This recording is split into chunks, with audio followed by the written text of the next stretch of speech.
नमस्कार सभी दर्शकों को परफेक्ट हेल्थ चैनल पर आपका एक बार फिर से स्वागत है। आसनों में आज हम सीखेंगे अर्धचंद्रासन और उष्ट्रासन। अर्धचंद्रासन और उष्ट्रासन पहले तो हम देखेंगे कि ये किस प्रकार होते हैं, इसको किस प्रकार किया जाता है। उसके बाद हम फिर इसके जो लाभ हैं वो भी आपको बताएंगे और इसको करने में क्या सावधानी आपको रखनी चाहिए ये भी हम इस वीडियो में आपको बताएंगे। तो इस वीडियो को पूरा देखिए। करने के लिए सबसे पहले आप अपने पैरों को सीधा फैला के बैठेंगे और वज्रासन की स्थिति में बैठ जाएंगे। तो पहले एक पैर को मोड़ेंगे, फिर दूसरे पैर को मोड़ेंगे, इस प्रकार वज्रासन की स्थिति में बैठेंगे। और अब हम शुरू करते हैं अर्धचंद्रासन और उष्ट्रासन। घुटने के बल इस प्रकार खड़े हो जाते हैं और अपने दोनों हाथों को छाती पर इस प्रकार रख लेते हैं। आपके जो पैर हैं उसकी एड़ियाँ आसमान की ओर और जो पैर की उंगलियां हैं वो ज़मीन पे इस प्रकार मुड़ी रहेंगी। और उसके बाद फिर आपको धीरे धीरे अपने शरीर के ऊपर वाले भाग को यानी छाती को और सिर को पीछे की ओर झुकाना है। तो इस प्रकार धीरे धीरे आप पीछे की ओर लेते जाएंगे।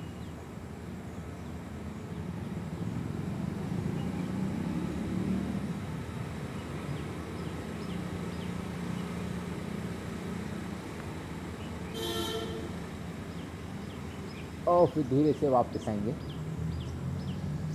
ये इसको अर्धचंद्रासन कहते हैं।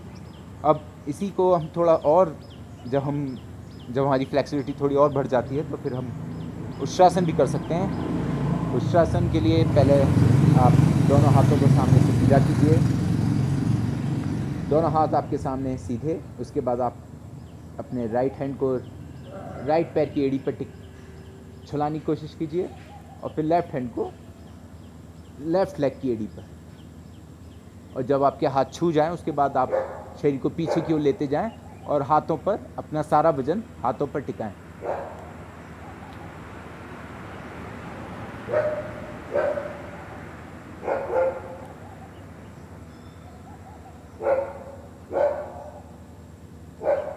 वापस आते हैं पहले सिर को लेकर आएं, फिर अपने लेफ़्ट हैंड को और फिर अपने राइट हैंड। ये जो अभी हमने किया ये उष्ट्रासन है। इसी में थोड़े से वेरिएशन और हो सकते हैं। जिस प्रकार हमने एड़ी को ऊपर रखा था और पंजे हमारे मुड़े हुए थे, अब की बार हम पंजों को थोड़ा सीधा रख सकते हैं और एड़ी आपकी नीचे की तरफ आ जाएगी। और फिर हम दोबारा इसको करेंगे तो इसमें ये थोड़ा एडवांस हो जाता है।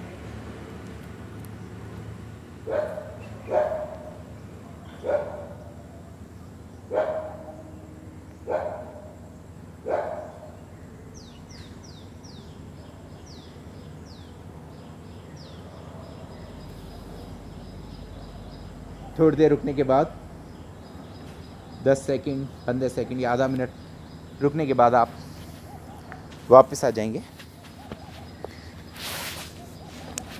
तो ये हमने अर्धचंद्रासन और उष्ट्रासन ये दो आसन अभी हमने देखे किस प्रकार ये किए जाते हैं। दोनों को आप आसानी से कर सकते हैं, लेकिन शुरुआत में आप प्रैक्टिस पहले बैकवर्ड बेंडिंग की आपकी होनी चाहिए। तो उसके लिए आप भुजंगासन, शलभासन इनको नित्य कीजिए ताकि आपकी फ्लेक्सिबिलिटी आपकी बॉडी में बढ़े। और उसके बाद फिर आप जब ये अर्धचंद्रासन से शुरुआत करते हुए फिर धीरे धीरे आप उष्ट्रासन भी कर सकते हैं। उष्ट्रासन का मतलब है उष्ट का मतलब होता है ऊँट यानी कि कैमल। तो इसमें हमारी आकृति ऊँट के समान, जब हम दूर से देखते हैं तो ऊँट के समान लगती है, तो इसलिए इसका नाम उष्ट्रासन कहते हैं। और अर्धचंद्रासन क्योंकि इसमें हमारी बॉडी आधे चंद्रमा के समान दिखती है, इसलिए इसको अर्धचंद्रासन कहते हैं। ये दोनों बैकवर्ड बेंडिंग आसन हैं, इसलिए जो कमर से संबंधित जो समस्या है उसमें ये लाभ पहुंचाते हैं। आपको अगर कमर में दर्द है तो ये आसन आपको ज़रूर लाभ पहुंचाएंगे। साइटिका का पेन है या फिर लुम्बर स्पॉन्डिलाइटिस या फिर आपके सर्वाइकल पेन है, उसमें भी ये बहुत लाभ पहुंचाते हैं। बस आपको सावधानी इतनी रखनी है कि जब कमर में आपके बहुत ज़्यादा दर्द हो तो बहुत ज़्यादा पीछे बैकवर्ड बेंडिंग नहीं करेंगे। आप हल्का सा जाएंगे और फिर थोड़ी देर रुक के वापस आ जाएंगे। शुरुआत में आप, क्योंकि पीछे जब हम शरीर को ले जाते हैं तो कई बार बैलेंस बिगड़ने का डर रहता है, तो इसलिए शुरुआत में आप किसी बेड के सहारे या किसी चेयर के सहारे आप इसको कीजिए, ताकि आप उसका सपोर्ट ले सकें। और फिर जैसे जैसे आपको कॉन्फिडेंस आ जाए, फिर आप इसको बिना बेड के सहारे के, चेयर के भी इसको कर सकते हैं।